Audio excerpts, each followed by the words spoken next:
How can you explain your work when your boss cares only about the outcome? This video is inspired by a question that I got recently, and the question was more or less like, my boss only cares about the final result, and my work is much less about the final result and much more about the process and the how-to of reaching that specific thing.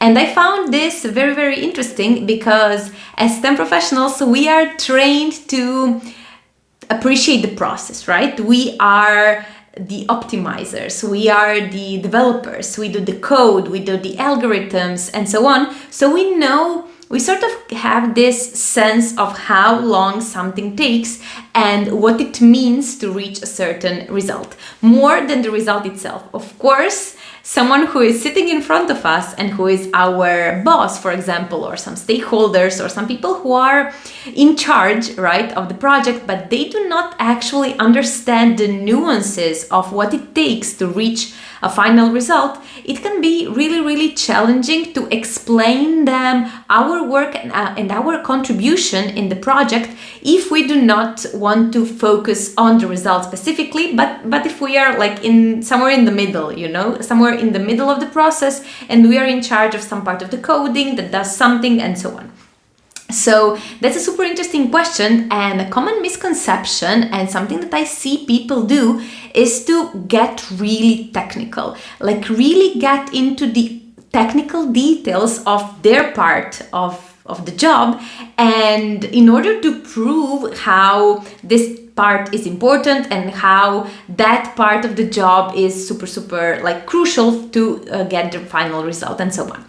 But this doesn't work. Why? Because people who are listening to you probably don't know anything about the technical side. So taking that into account, they really cannot appreciate how the technical part is done. What they can appreciate though, and this is the solution and this will work, so if you're in this situation, listen up. What they can appreciate is your thinking process. So instead of giving them all the technical details like optimization, algorithms, versions, alpha, beta, and so on, what you want to do is to really take them along for your thinking process. So really explain what are the challenges that you faced in that specific part, how you solve them. Maybe also some part what you thought were the solution, but they didn't work. That's also something that brings really, makes them aware of the importance of your work and makes them aware of how significant and impactful this part of the entire project pipeline is.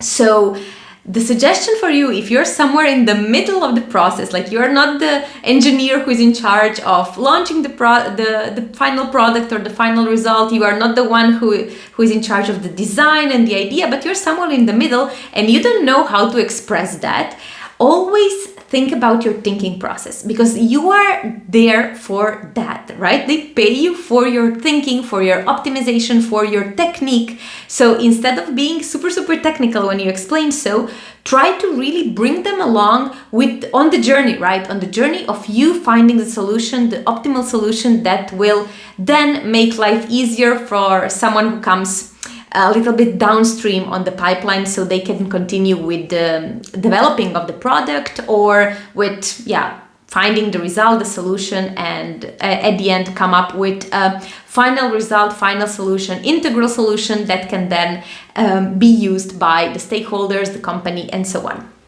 So I hope that you found this point of view useful, and I really invite you to think next time you have to talk to your boss and you're like, what kind of, those people only speak in outcomes and like tangible stuff and impact.